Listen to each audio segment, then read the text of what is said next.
Hello dear children, good evening. Welcome to DK English पाठशाला।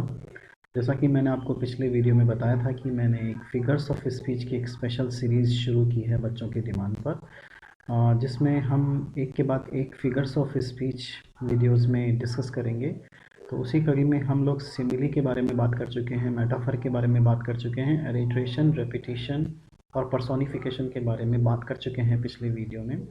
अगर आपने अभी तक उस वीडियो को नहीं देखा है तो उस वीडियो का लिंक आपको डिस्क्रिप्शन में मिल जाएगा। आज हम दूसरे पोएटिक डिवाइसेस के बारे में बात करेंगे। सबसे पहला है पन। पन क्या होता है? देखिए, पन के अंदर एक ही शब्द के दो या दो से ज़्यादा मीनिंग निकलते हैं, उसे हम पन कहते हैं। जैसे आप इस फर्स्ट सेंटेंस के अंदर देखेंगे, I am a mender of bad souls. तो ये जो वर्ड है सोल, ये जो सोल वर्ड है, इसके दो मीनिंग निकल रहे हैं। ये पहला मीनिंग निकल रहा है जो पैर का, जो जूते का जो सोल होता है उसके लिए निकल रहा है, और दूसरा जो सोल वर्ड का मीनिंग निकल रहा है ऐसे अलोन पर्सन, ऐसे पर्सन के लिए जो बिल्कुल अलोन है या अलोन रहता है, उसे हम सोल ही कहते हैं। तो यहाँ पर इस वर्ड के दो मीनिंग निकल रहे हैं। तो दो या दो से ज़्यादा अगर एक वर्ड के मीनिंग निकल रहे हैं और दोनों ही मीनिंग अगर सेटिस्फाई होते हों उसके अंदर दोनों ही मीनिंग बिल्कुल फिट बैठते हों, तो वहाँ पर पन होता है। तो mender, I am a mender of bad souls. तो यहाँ पर मेंडर के बारे में अगर बात की जा रही तो मेंडर कोई ऐसा भी हो सकता है जो सोल्स की मरम्मत करता हो, या फिर कोई ऐसा मेंडर भी हो सकता है जो इंसानों को भी सुधारता हो, जो बुरे काम करते हैं। ठीक है, तो यहाँ मेंडर के आप ये समझ सकते हैं सोल्स के हिसाब से सोल के दो मीनिंग निकल रहे हैं, तो मेंडर का मीनिंग भी उसी अकॉर्डिंग फिट बैठेगा। Still ringed with ideals she was mastered by, ये आंट जेनिफर स्टाइगर सेड्रिन रिच की एक पोएम है जो क्लास 12th के सिलेबस में है।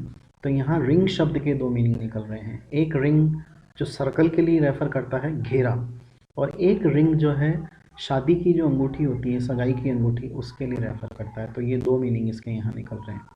People should stop moving there arms. Arms के भी यहाँ दो मीनिंग निकल रहे हैं। आर्म्स का एक मीनिंग होता है वेपन्स और एक मीनिंग बॉडी पार्ट से होता है। तो अब ये हम जब इनको अपने अलग अलग पॉइंट्स के रेफरेंस में पढ़ते हैं तभी इनका मीनिंग हमें समझ में आता है।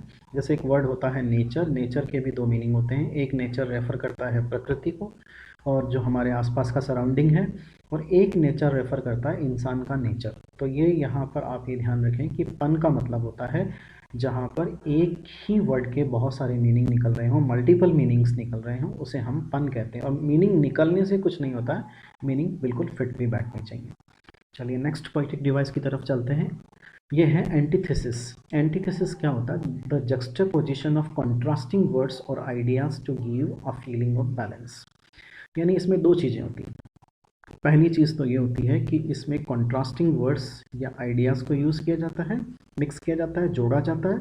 और दूसरा ये है कि to give a feeling of balance, और उनको यूज़ करने के बाद में बैलेंस की फीलिंग आनी चाहिए। यानी किसी ने अगर कुछ बिगाड़ा है तो वो उसको दूसरा वाला उसको रिपेयर करे, या किसी ने कुछ रिपेयर किया है तो दूसरा वाला उसको बिगाड़े। जैसे there was both peace and war. तो पीस एंड वॉर को देखिए, पीस और वॉर आपस में कॉन्ट्रास्टिंग वर्ड भी हैं और एक परफेक्ट बैलेंस भी बना रहे हैं।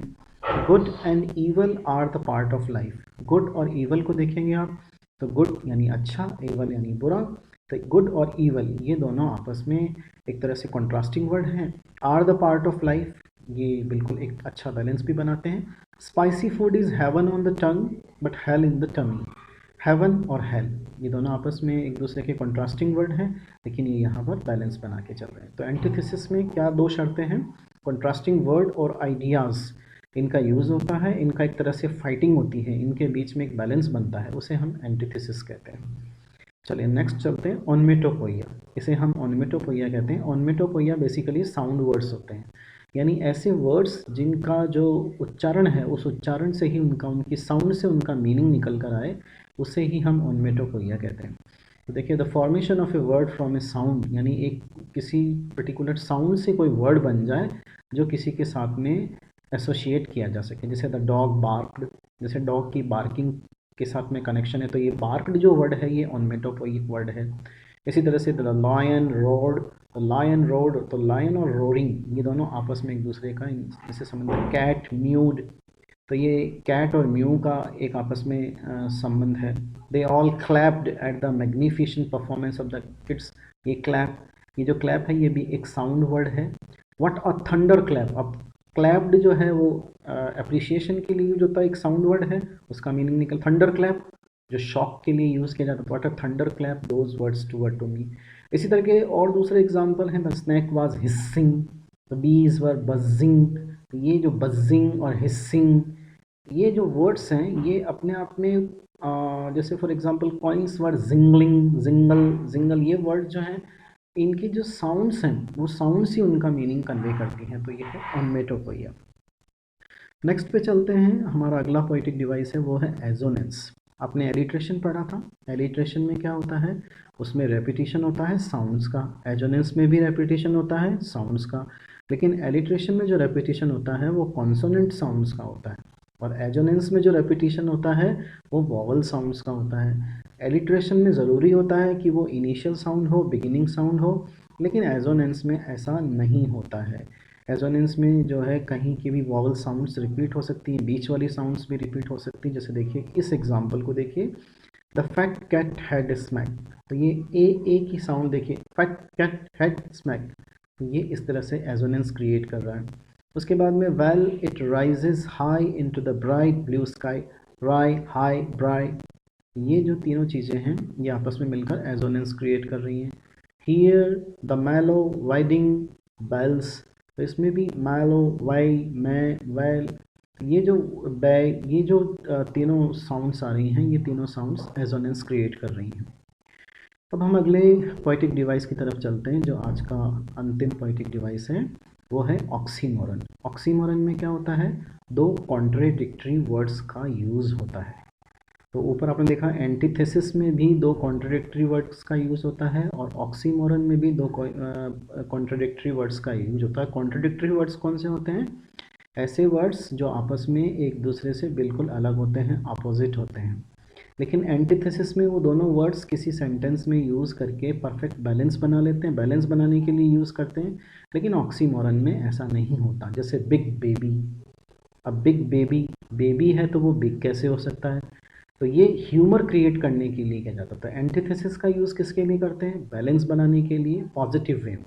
लेकिन ऑक्सीमोरन का यूज़ किस लिए करते हैं, ह्यूमर क्रिएट करने के लिए, फन क्रिएट करने के लिए। I observed deafening silence there, deafening silence. अब डेफनिंग साइलेंस, साइलेंस डेफनिंग कैसे हो सकती है, कोई शांति बहरा कर देने वाली कैसे हो सकती है, तो ये एक तरह से ह्यूमर क्रिएट करता है। इंटेलिजेंट डोंकी, डोंकी जो होता है जनरली वो एक मूर्ख व्यक्ति का सिनोनिम माना जाता था, तो इंटेलिजेंट कैसे हो सकता है, इंटेलिजेंट डोंकी।